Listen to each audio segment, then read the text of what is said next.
Today on Bog Panda, we're going to talk about Nita Strauss again because one, she's awesome, and two, I've got a pretty good photo of her to use for a thumbnail. So we got to keep doing more episodes on Nita Strauss. Hi, everybody. I'm Kelly at KELLITHUL on Twitter and Instagram. I am Dr. Mike at Official Pagan on everything. Make sure you guys like, subscribe, leave a comment. Tell us how awesome you think Nita Strauss is. Maybe what your favorite Alice Cooper tour or album is and why it's loved to death. Then you guys should definitely check out our merch store. There's no better social capital than wearing one of our t-shirts. And while you're checking out, you might as well knock out a couple episodes of Hard No, the world's shortest podcast. Yeah, and who knows? We're not saying it's going to happen, but maybe there's going to be a movie out sometime where you might see some of that Bog Panda stuff in the movie. Maybe. We're just saying. So more on that later, hopefully. But yeah, I want to do a really quick one. There was I do have a good thing to do thumbnails with Nita on. So, more episodes is going to be great. But she kind of offered a pretty interesting insight. So as we've chronicled well, as we do all the news that's fit to print here on Bog Panda, Nita touring with Alice for quite some time, tremendous guitarist, took a break from Alice's band and joined Demi Lovato's band and did a fairly short tour with Demi, and now is back with Alice again, which is delightful news for Mike and I that she's there. But recently, we'll include a link to this article in the video description. She was talking about what she called gatekeeping and saying that she felt there was a big difference between how pop music folks, versus heavier metal, hard rock folks gatekeep their stuff. And by gatekeep, what she was really talking about was stay in your lane. Don't try anything new. You're a certain way. Everyone needs to be AC/DC and nothing. I love AC/DC, but there's only one lane for AC/DC. All their stuff is highly identifiable and awesome, but very much they're not doing too many rock operas or not a lot of harpsichord and AC/DC stuff. Kelly's throwing out that challenge, AC/DC. Yeah, bring it. And Hanson also in one lane, which is horrible, trying to destroy the world, and we hate Hanson. But she was saying, with her experience with Demi, who had really changed her sound a lot in terms of kind of even some of the stuff of her past successful stuff, which I couldn't really tell you a lot about, had done different versions of it, and was just experimenting with a new sound, a new look. Obviously, Nita Strauss joining the band's not your standard Demi Lovato guitarist, somebody of that stature and talent. So she was kind of saying, hey, the pop folks they were all very receptive to these changes, where her experience more on the heavier side of music was that people get a little irritated when you shift out. So a couple things, Mike. One, what did you think about her insight? And two, where are you at on this key issue?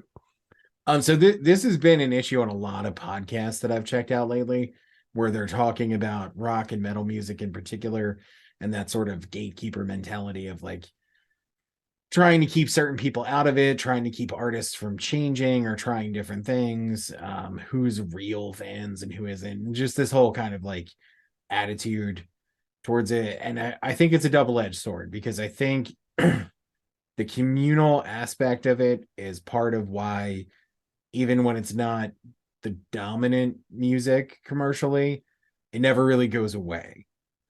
Like hard rock and metal bands are still consistently successful, even through, the boy band era of the 90s and things like that. Those bands weren't selling as many records, but they didn't go away. They were all still there, all still touring, all still putting out records, just on a slightly smaller scale, but still enough for them to make plenty of money and keep the fans happy. So I think on one hand, it's that ownership that fans feel of it that keeps it strong and keeps it going.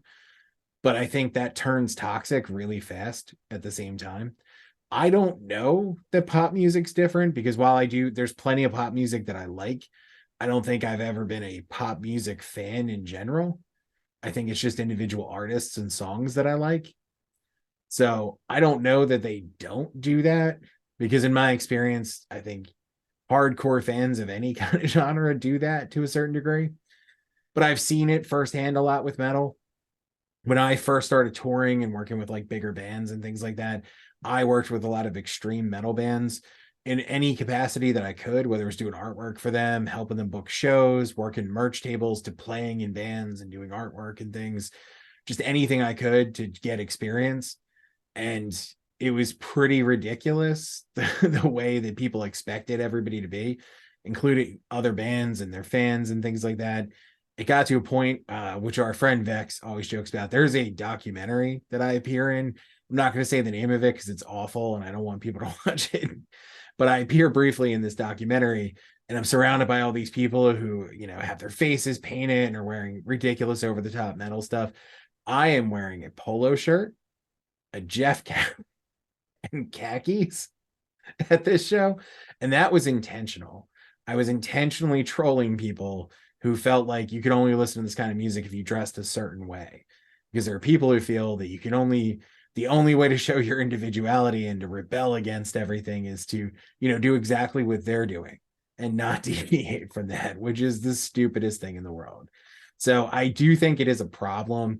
I do think it's something that happens. I don't know that it doesn't happen in pop music, though. I just think I'm not enough a part of that world to see it, but I feel like it probably happens there too.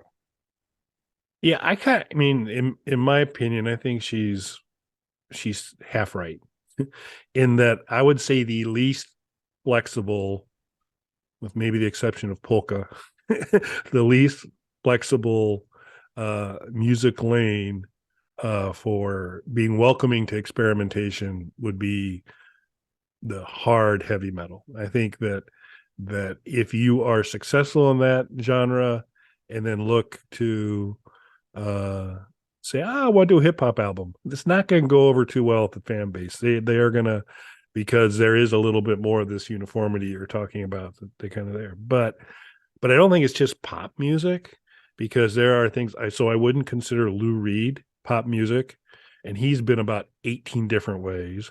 David Bowie, famously, I mean, there are, eras of David Bowie, and this was the type of things where the David Bowie sound was, he was constantly experimenting and doing different things.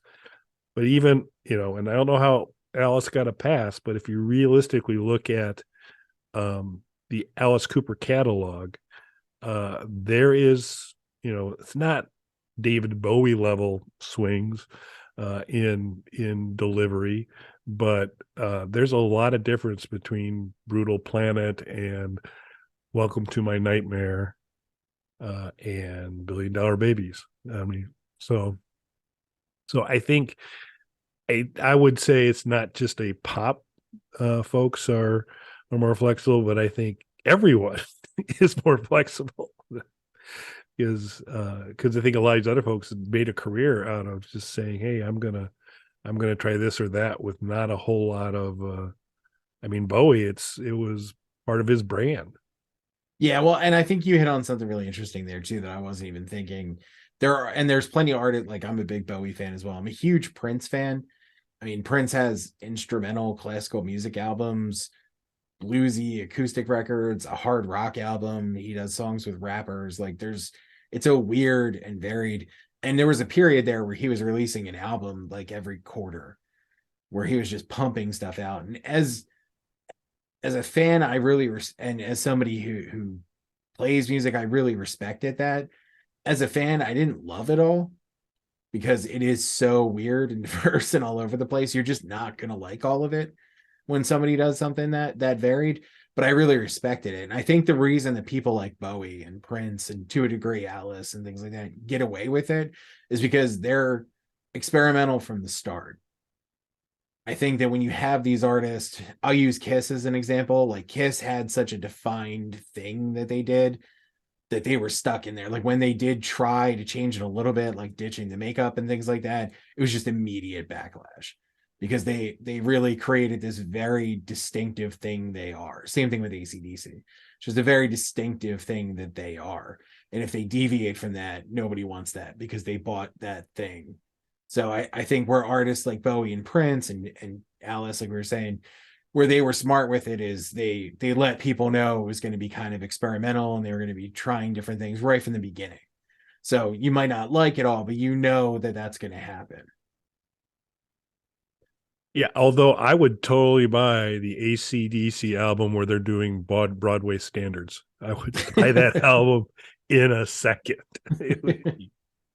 Yeah, but I'm a big AC/DC fan, so this type of thing. But yeah, I think it's that.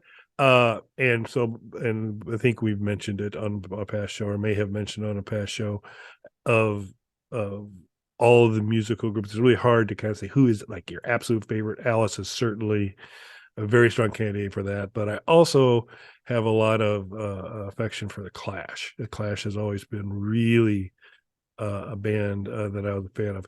And again, that was, you take London Calling, their strongest album, all over the place in terms of that. Sandinista, even more. They really pushed the limits on that as well. But they didn't have a special. I mean, you knew it was the Clash, and there was a bit of a sound to it. But you take Clampdown versus Train in Vain. You know, there's range in there. There's the type of thing. So I think, you know, it may be a little bit just of, you know, how, if particularly there was one lane somebody was staying in for a long time and became popular, and then kind of late said, I want to try something different. I think there might be reluctance. But I do think Nita's right that of all the styles out there, probably the least flexible and least welcoming for experimentation would be the really strong metal stuff.